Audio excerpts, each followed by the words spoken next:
You ask Tiger to solve. This deals with linear equations with one unknown. The final result is n equals 1. Let's solve it step by step. Simplify the expression. Expand the parentheses. Simplify the arithmetic.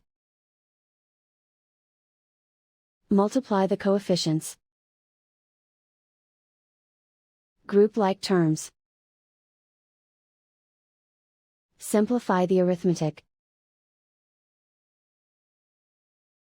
Group all in terms on the left side of the equation. Add 56n to both sides. Group like terms. Simplify the arithmetic.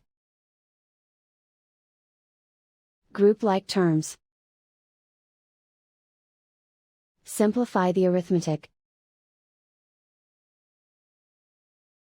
Group all constants on the right side of the equation.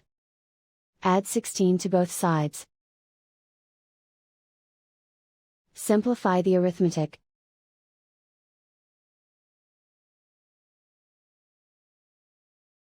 Isolate the n. Divide both sides by 61.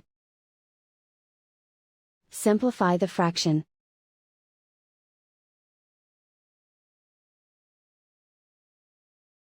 And so the final result is n equals 1.